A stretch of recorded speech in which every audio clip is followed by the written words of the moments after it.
김대호TV의 2021년 32회 공인중개사시험 공시법 및 세법 35번을 풉니다. 자, 5번은 2021년 귀속 토지분 종합부동산세에 관한 설명으로 옳은 거, 토지에 관련된 종합부동산세액에 대해서 종합적으로 나오는 문제입니다. 자, 그러면 종합부동산세액은 자, 주택에 대한 종합부동산세와 토지에 대한 종합부동산세액으로 나눠져 있습니다. 자, 개인별로 합산해서 계산하죠. 종합부동산세는 세대 간 통합하여 적용하지 않습니다. 인별로 합산해서 계산한다는 거. 그다음 공시가격 합계액이 각 유형별로 공제금액이 정해져 있습니다. 이 공제금액을 초과하는 경우에만 초과분에 대해서만 과세하는 게 종합부동산세입니다. 초과 누진세라고 보시면 됩니다.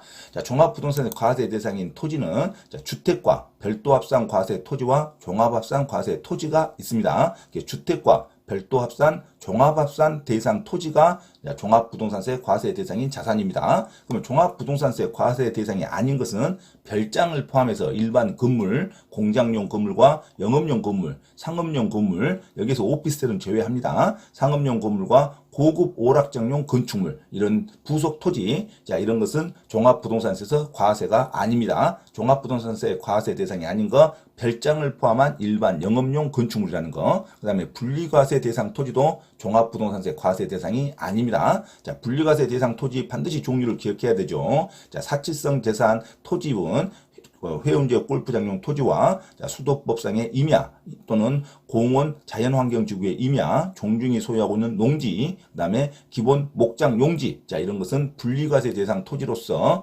종합부동산세 과세 대상이 아닙니다. 반드시 별장을 포함한 건물과 분리과세 토지는 종합부동산세 과세 대상이 아니라는 거 주의하시기 바랍니다. 그러면 종합부동산세도 제척기간과 소멸시효가 있습니다. 자, 제척기간은 종합부동산세는 성립일로부터 5년이 지나면 종합부동산세를 부과할 수 없습니다. 자, 종합부동산세 제척기간은 5년이라는 거, 3년이 아닙니다. 자, 5년이 지나면 종합부동산세를 부과할 수 없습니다. 그리고 소멸시효도 있어요. 소멸시효는 국세는 5년과 10년으로 구별되는데, 자, 5억 원 미만이면은 5년이고, 자, 5억 원 이상일 때는 자, 10년으로 갑니다. 그래서 소멸시효 기산점도 당연히 납부기한 다음 날인 12월 16일부터 소멸시효 기산점이 시작된다는 거. 자, 종합부동산세 제척기간은 성립일로부터 5년이 지나면 종합부동산세를 부과할 수 없다는 거 기억하시기 바랍니다. 자, 납세 의무는 당연히 종합부동산세는 부과 징수가 원칙입니다. 하지만 납세 의무자가 신고 납부해도 받아줍니다. 자, 신고 납부하더라도 반드시 당해년도 12월 1일부터 12월 15일까지 신고 납부를 해야 됩니다. 왜? 납부 기한이 12월 1일부터 12월 15일까지입니다.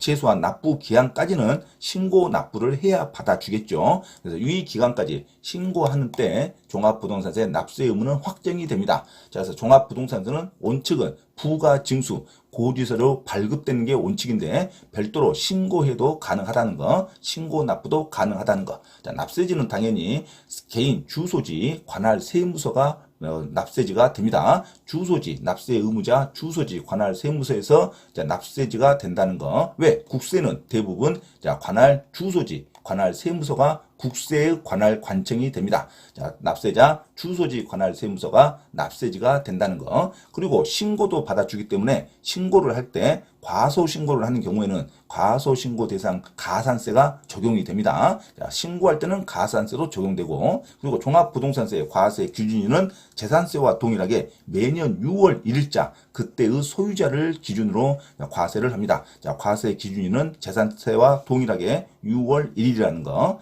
납부 기한은 12월 1일부터 12월 15일까지입니다. 그래서 최소한 관할 세무서장은 납세 고지서를 납부 기간 개시 5일 전까지는 발부를 해야 됩니다.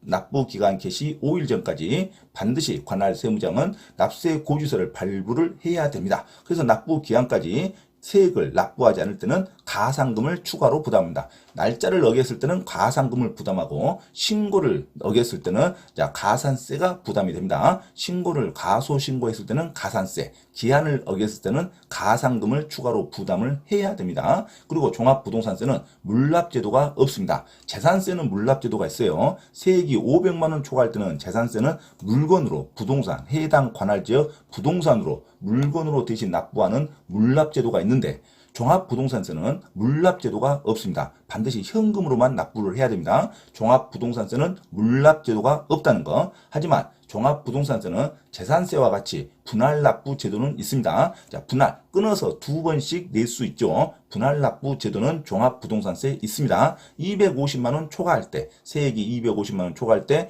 분할 납부할 수 있습니다. 자, 언제까지 신청하냐면 납부기한 이내에 관할 세무서장에게 신청서로 제출해야 됩니다. 그리고 언제까지 내야 되냐면 6개월 이내에 내야 됩니다. 그래서 종합부동산세는 납부기한이 경과한 6개월 이내에 세액이 250만 원 초과할 때 분할 납부할 수 있다는 거. 하지만 물납 제도는 없다는 거. 물납할 수는 없습니다. 분할 납부는 가능하지만 물납 제도는 없다는 거. 종합부동산세의 가장 큰 특징입니다. 그리고 토지분에 대한 종합부동산세를 보면 토지분은 별도 합산, 종합합산 대상 토지가 납세가 됩니다. 분리과세 대상 토지는 종합부동산세 과세가 제외됩니다. 종합합산 과세 대상 토지는 공제액이 5억 원을 초과할 때부터 내는 겁니다. 별도 합산은 공제액이 80억 원을 초과할 때 낸다고 생각하시면 됩니다. 그래서 종합합산 과세 대상 토지에 대해서는 공시가격 합산한 금액에 5억 원을 공제해서 공정시장 가액 비율을 곱한 금액으로 합니다. 그래서 과세 표준은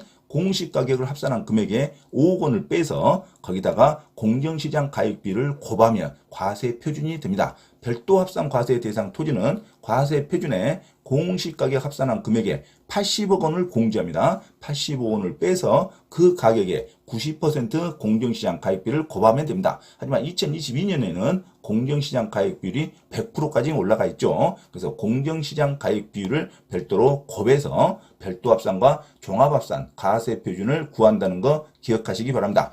그 다음에 토지에 대한 종합부동산세 세액은 세부담 상한선이 적용됩니다. 재산세와 똑같이 토지에 대해서 세부담 상한선이 적용되기 때문에 재산세 세부담 상한선 100분의 150을 초과할 때 이 재산세 100분의 150을 초과하는 재산세가 나왔을 때는 세부담 상한을 적용받습니다. 그래서 상한을 먼저 적용한 후에 그 100분의 150까지만 받는다는 거죠. 그 전년도 세액의 100분의 150%만 초과하는 것만 받습니다. 그래서 먼저 상한을 적용한 후에 그 세액을 별도 합산, 종합합산 과세 대상 토지분, 종합부동산 세액에서 공제를 합니다. 그래서 먼저 상한을 적용하고 그리고 그 세액을 토지분 종합부동산 세액에서 공제한다는 것을 반드시 기억하시기 바랍니다. 자, 이상 종합부동산세 토지분에 대해서 대략적으로 살펴봤습니다. 자, 문제에 들어가면 35번 2021년 귀속 토지분 종합부동산세에 관한 설명으로 옳은 거 1번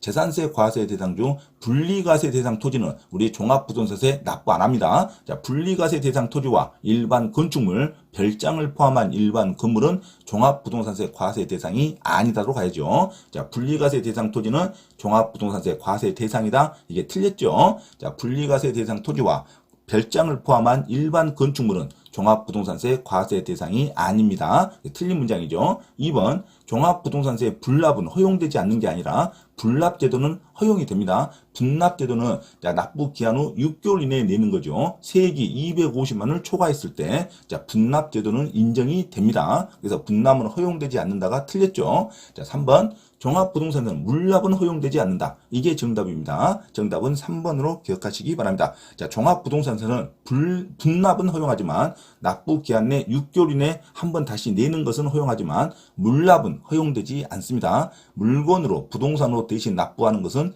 인정하지 않습니다. 자, 종합부동산세는 물납은 허용하지 않습니다. 재산세는 물납도 허용합니다. 재산세는 물납도 허용하고 분납도 허용하지만 종합부동산세는 물납은 허용되지 않는다로 가야 되죠. 정답은 3번입니다. 종합부동산세는 물납은 허용되지 않습니다. 자, 4번 납세자에게 부정행위가 없으며 특례 제척기간에 해당하지 않는 경우 이건 일반적이다 이거죠. 일반적일 때는 원칙적으로 납세 성립일로부터 5년이 지나면 종합부동산세를 부과할 수 없습니다. 3년이 지난 게 아니라 5년이 지나면 종합부동산세를 부과할 수 없다. 제척기간이 5년입니다. 종합부동산세 제척기간은 5년으로 외우시기 바랍니다. 자, 3년이 지나면 종합부동산세를 부과할 수 없는 게 아니라 5년이 지나면 종합부동산세를 부과할 수 없다로 가야 됩니다. 틀린 문장이죠. 자, 5번 별도 합산 과세 대상인 토지의 재산세로 부과된 세액이 세부담 상한을 적용받았답니다. 세부담 상한은 토지에 있어서는 100분의 150이죠. 전년도 세액의 100분의 150%까지만